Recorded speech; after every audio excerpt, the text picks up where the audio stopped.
Hi viewers, November నెల వర్షాలతో ముగిసేలా కనిపిస్తోంది.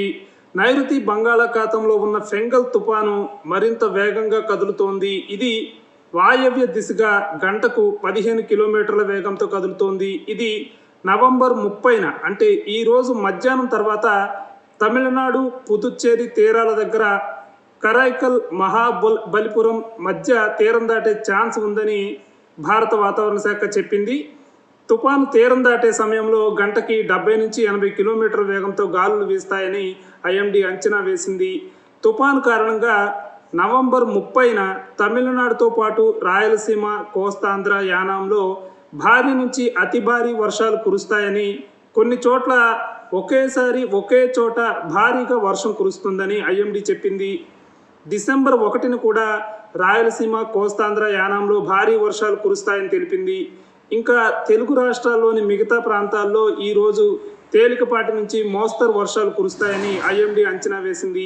శాటిలైట్ లైవ్ అంచనాల ప్రకారం నిన్నటి నుంచి రాయలసీమలో భారీ వర్షాలు కురుస్తున్నాయి. ఈరోజు కూడా రోజంతా రాయలసీమలో, కోస్తాంధ్రలో భారీ వర్షాలు కురిసేలా ఉన్నాయి.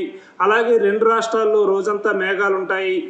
గాలి వేగం బంగాళాఖాతంలో గంటకి 50 కిలోమీటర్లుగా ఉంది.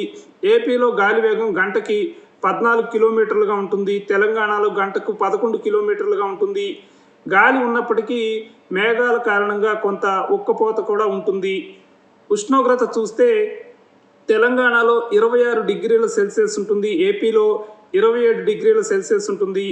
రాత్రి వేళ తెలంగాణలో 22 డిగ్రీల సెల్సియస్ ఉంటుంది. ఏపీలో 24 డిగ్రీల సెల్సియస్ ఉంటుంది.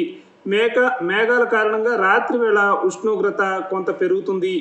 తేమ రెండు రాష్ట్రాల్లో పెరిగింది. తెలంగాణలో 70 నుంచి 80% దాకా తేమ ఉంటుంది ఈరోజు. అందువల్ల అక్కడక్కడ మోస్తరు వర్షాలు కురిసేందుకు ఛాన్స్ ఉంది. ఏపీలో తేమ 80 నుంచి 90% ఉంది. అందువల్ల ఏపీలో ఈరోజు మోస్తరు నుంచి భారీ వర్షాలు కురిసేందుకు అవకాశం కనిపిస్తోంది. ఇది లేటెస్ట్ అప్డేట్. ఇలాంటి అప్డేట్స్ కోసం News18 తెలుగు సబ్స్క్రైబ్ చేసుకోండి, బెల్ ఐకాన్ క్లిక్ చేయండి. Thank you.